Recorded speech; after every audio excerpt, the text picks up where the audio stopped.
Un roi, chapitre 15. La 18e année du règne de Jéroboam, fils de Nébat, Abijam devint roi sur Juda.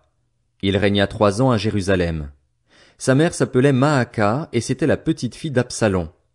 Il se livra à tous les péchés que son père avait commis avant lui, il ne s'attacha pas sans réserve à l'Éternel, son Dieu, comme l'avait fait son ancêtre David. Toutefois, à cause de David, l'Éternel, son Dieu, lui donna un successeur à Jérusalem en établissant son fils après lui et en laissant subsister Jérusalem. En effet, David avait fait ce qui est droit aux yeux de l'Éternel et il ne s'était détourné d'aucun de ses commandements durant toute sa vie, excepté dans l'affaire d'Uri le Hittite. Il y eut néanmoins guerre entre Roboam et Jéroboam pendant toute la vie de Roboam. Le reste des actes d'Abijam, tout ce qu'il a accompli, cela est décrit dans les annales des rois de Juda. Il y eut guerre entre Abijam et Jéroboam. Abijam se coucha avec ses ancêtres et on l'enterra dans la ville de David.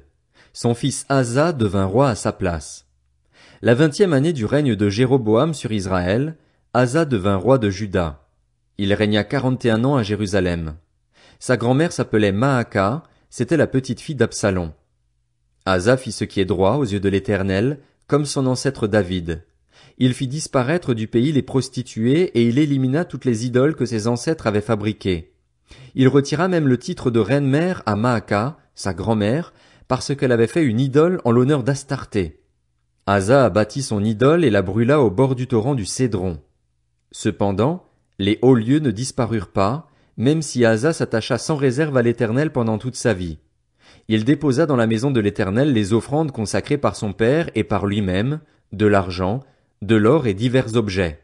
Il y eut guerre entre Asa et Baécha, le roi d'Israël, pendant toute leur vie. Baécha, le roi d'Israël, monta contre Juda, et il fortifia Rama pour empêcher les hommes d'Asa, le roi de Juda, d'effectuer quelque manœuvre que ce soit. Asa prit alors tout l'argent et tout l'or qui était resté dans les trésors de la maison de l'Éternel, ainsi que les trésors du palais royal, et il les remit à ses serviteurs.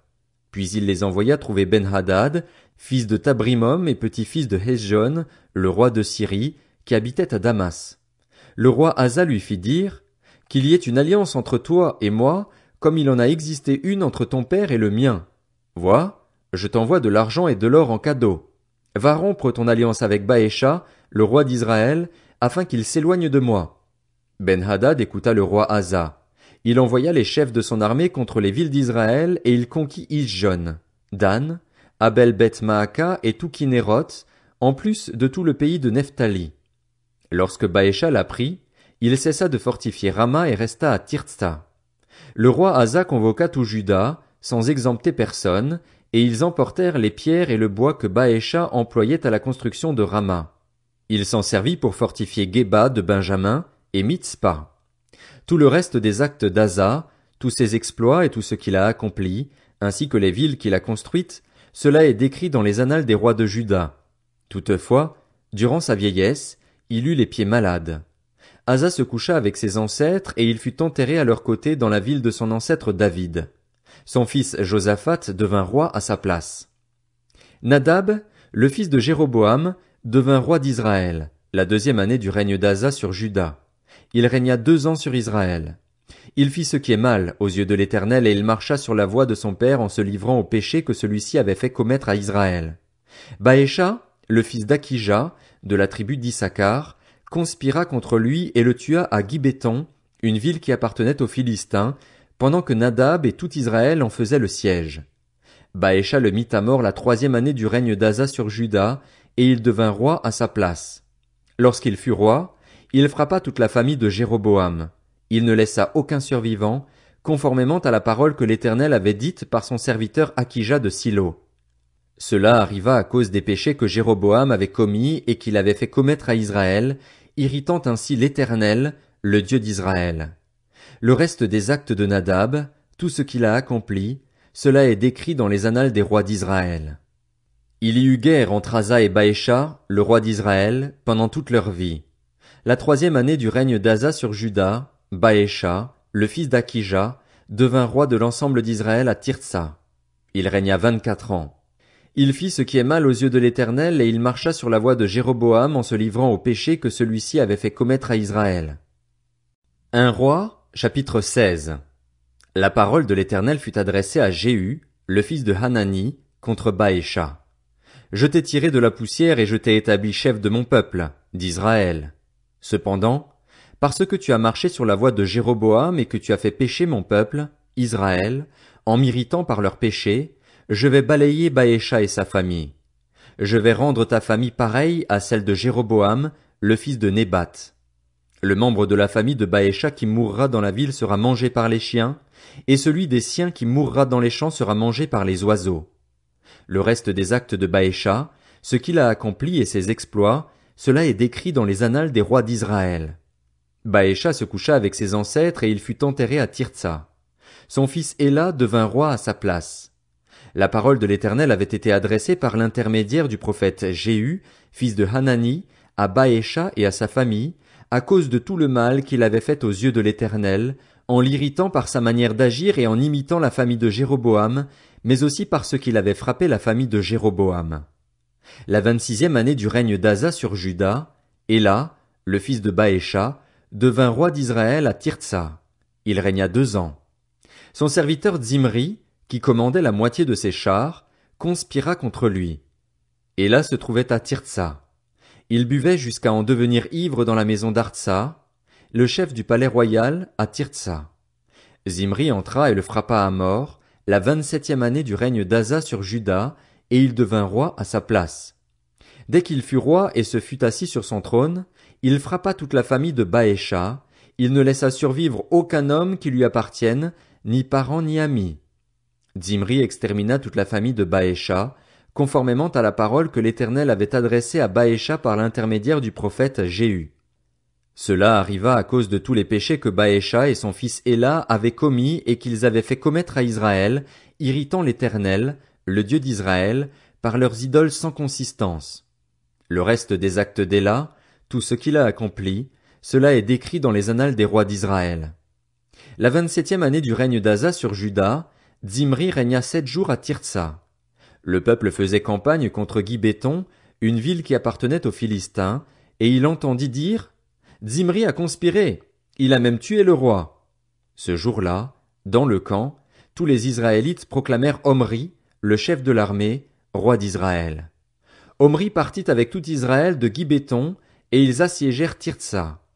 Voyant que la ville était prise, Zimri se retira dans une partie fortifiée du palais et brûla le palais royal sur lui.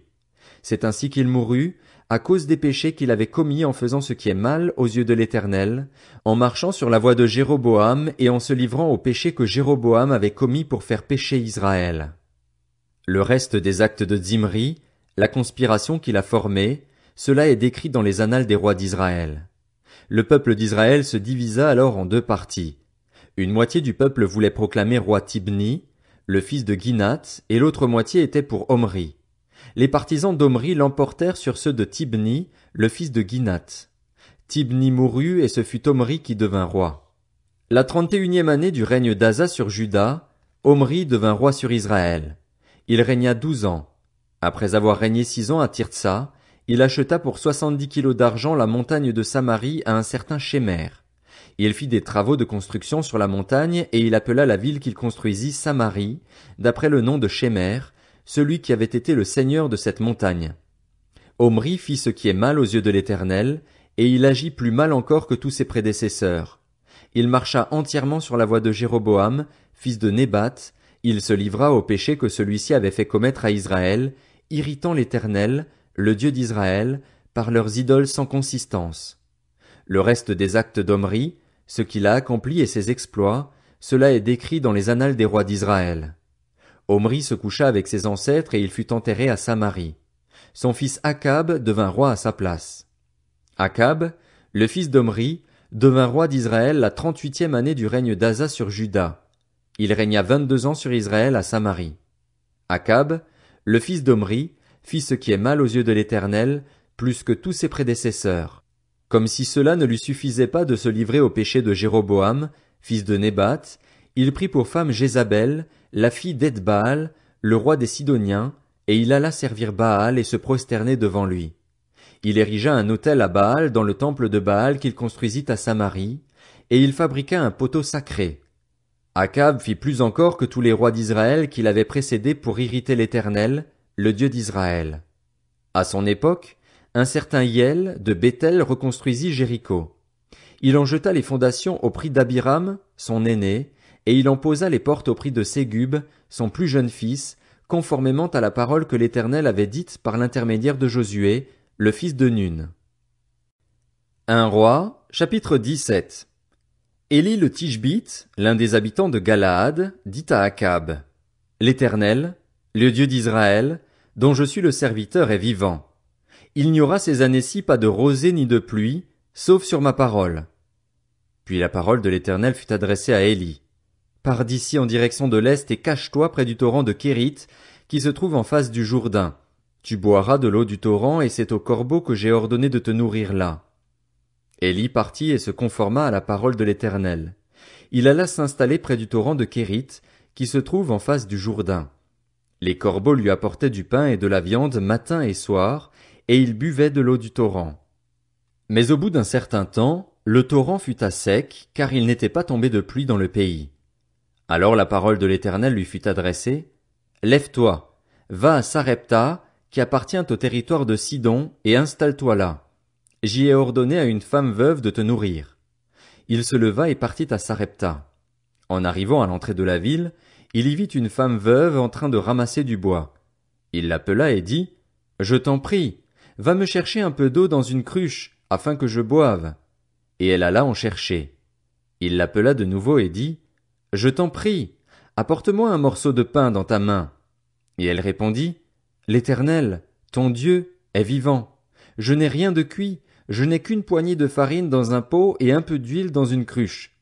Je suis en train de ramasser 2 morceaux de bois, puis je rentrerai et je préparerai cela pour mon fils et pour moi. Nous le mangerons, après quoi nous mourrons. Élie lui dit: N'aie pas peur, rentre et fais comme tu l'as dit. Seulement, prépare-moi d'abord avec cela un petit gâteau et apporte-le-moi. Ensuite, tu en feras pour ton fils et pour toi.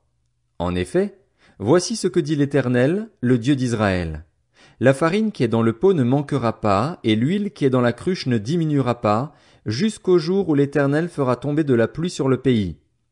Elle partit et se conforma à la parole d'Élie.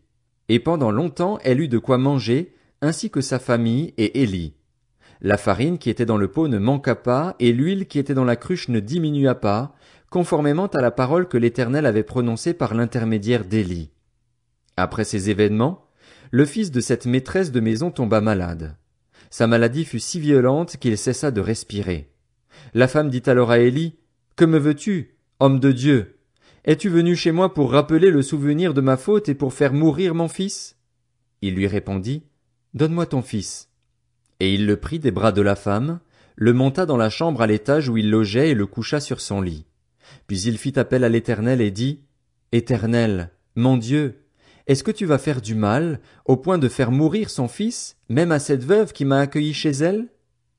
Puis il s'étendit 3 fois sur l'enfant, fit appel à l'Éternel et dit: Éternel, mon Dieu, je t'en prie, que l'âme de cet enfant revienne en lui. L'Éternel écouta Élie. L'âme de l'enfant revint en lui et il retrouva la vie. Élie prit l'enfant, le descendit de la chambre jusque dans la maison et le donna à sa mère en lui disant: Vois, ton fils est vivant. La femme dit alors à Élie: Je reconnais maintenant que tu es un homme de Dieu et que la parole de l'Éternel dans ta bouche est vraie.